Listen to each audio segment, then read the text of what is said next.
The whispers grew louder as the sun dipped below the horizon, casting an orange glow over the cobblestone streets of the ancient city. It was a place where secrets whispered through the narrow alleys and love was as elusive as the shadows that danced upon the walls.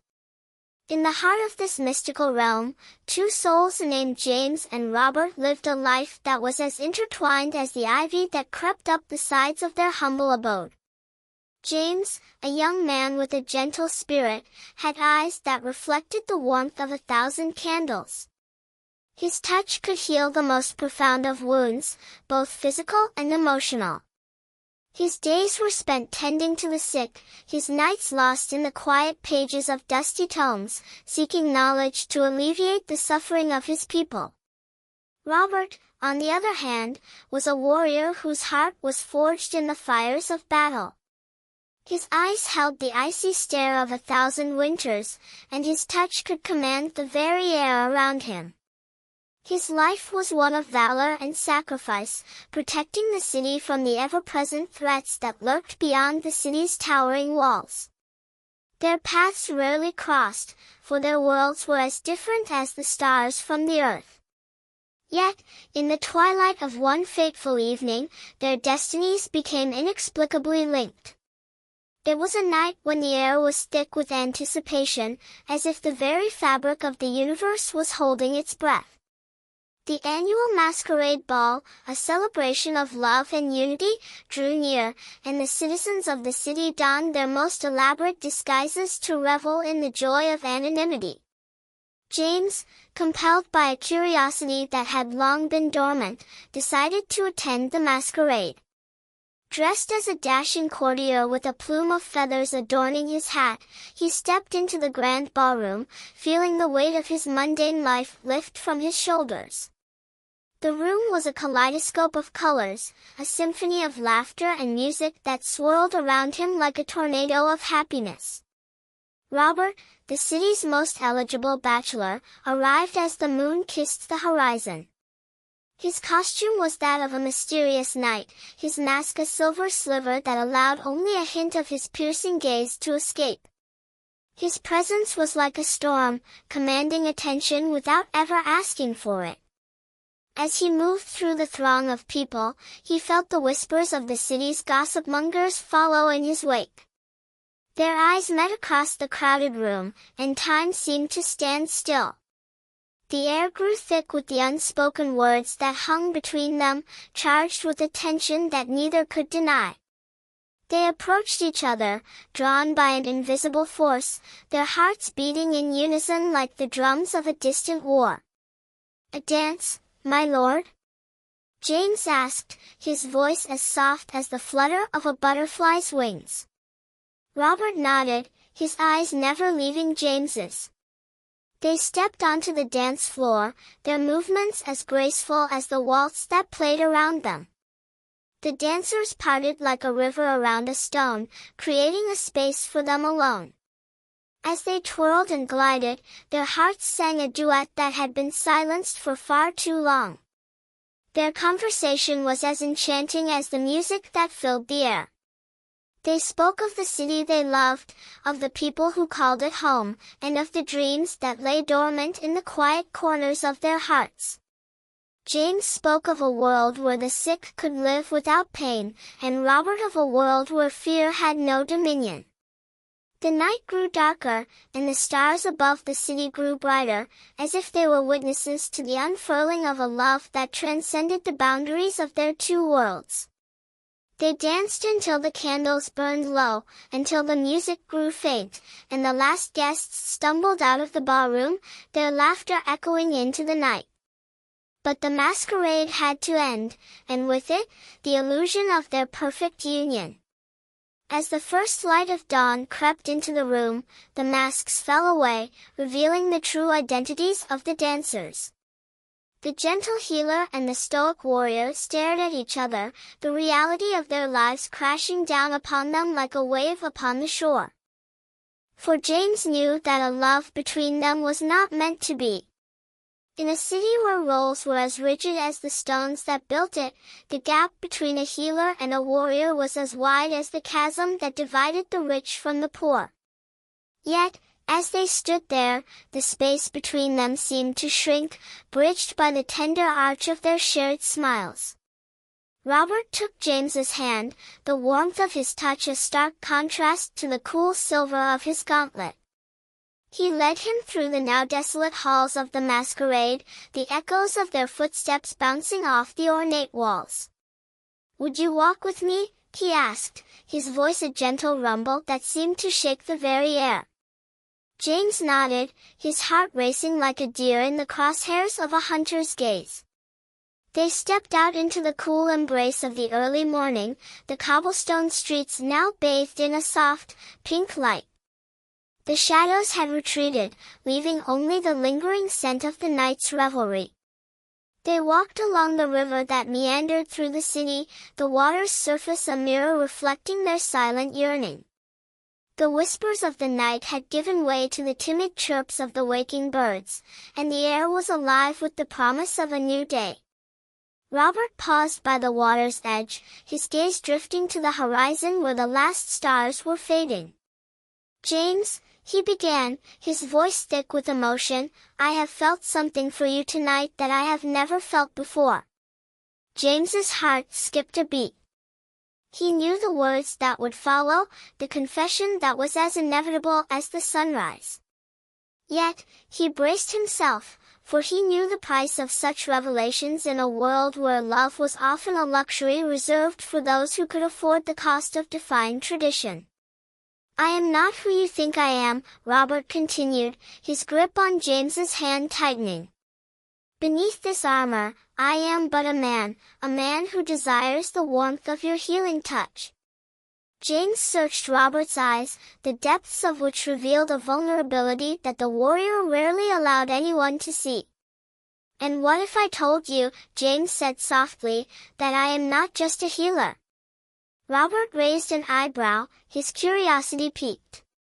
"What else could you be?" With a tremulous smile, James leaned in closer, his breath a whisper against Robert's ear. "I am a man who has loved you from afar, a man whose heart beats only for the sound of your footsteps on the cobblestone." The warrior's eyes widened, the revelation a blow that left him momentarily speechless. He had never imagined that the gentle healer could harbor feelings for him, a man of his station.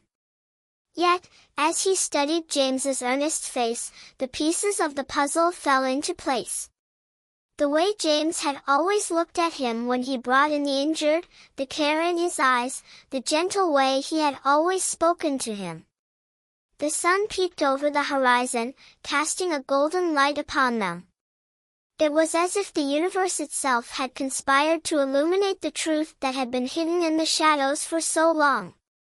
"Then we are both fools," Robert murmured, his thumb tracing the contours of James's hand.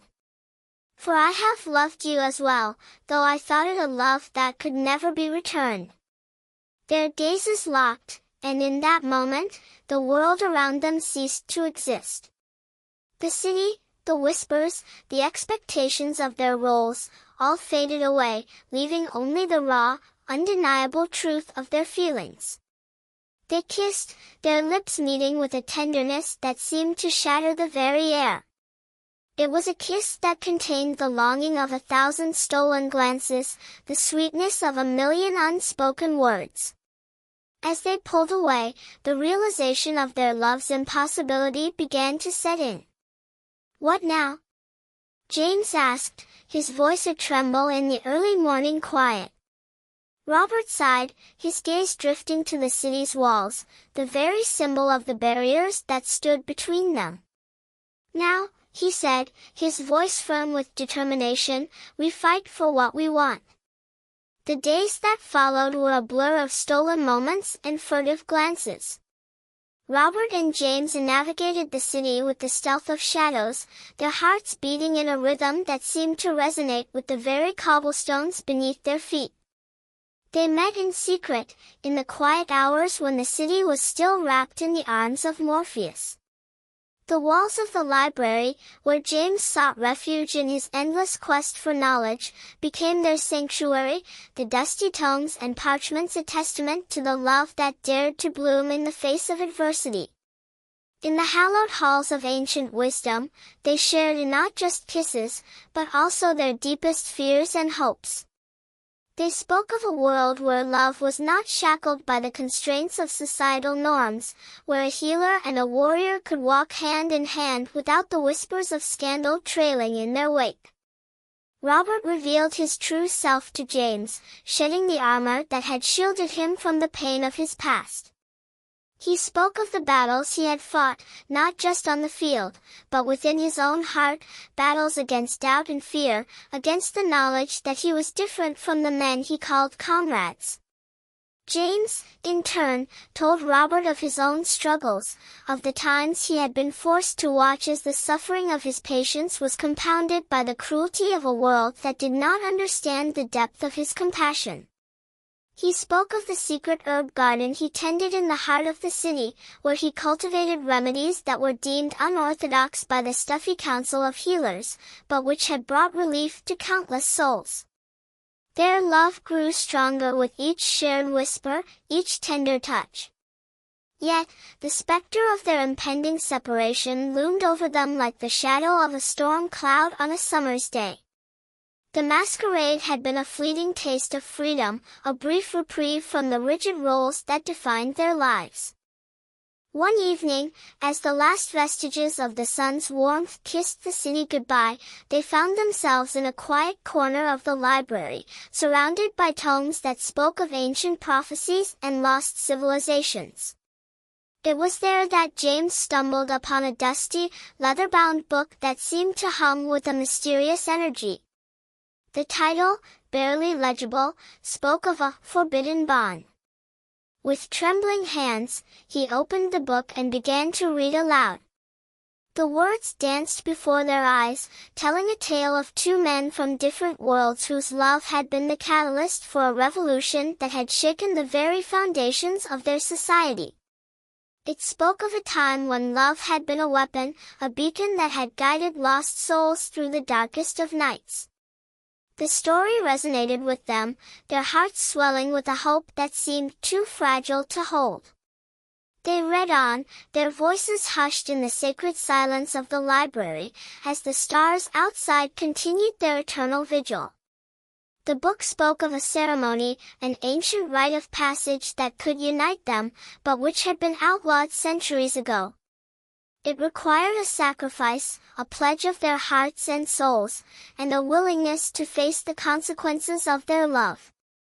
The whispers grew bolder, the pages seemingly whispering the secrets of the ages into their ears. They knew that to pursue this path was to risk everything they held dear. Yet, the alternative was a life of denial, a slow and painful death of the heart. With a newfound resolve, they decided to perform the ceremony. They gathered the materials required, rare herbs and crystals that James had hidden away in his garden, and waited for the night of the next full moon. Under the watchful gaze of the celestial body, they stood in a clearing in the forest that bordered the city, their hearts pounding in time with the distant drums of fate. The air was thick with anticipation as they recited the ancient vows, their voices melding together like the notes of a haunting melody.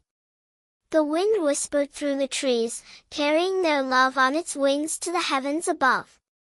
As the final words left their lips, a shiver ran through the earth, and a beam of moonlight pierced the canopy, bathing them in an ethereal glow. The forest held its breath, and for a moment, it seemed as if the very fabric of reality had shifted to accommodate their love. Their world was forever changed as the last echo of their vows dissipated into the night. The ancient ceremony, a whisper of a time when love had been a beacon of hope, had bound them in a way that no mere mortal could ever understand. They felt the pulse of their hearts sink, a rhythm that defied the very essence of their individual existences. The air was charged with a newfound energy, the trees seemingly bowing in acknowledgement of their union.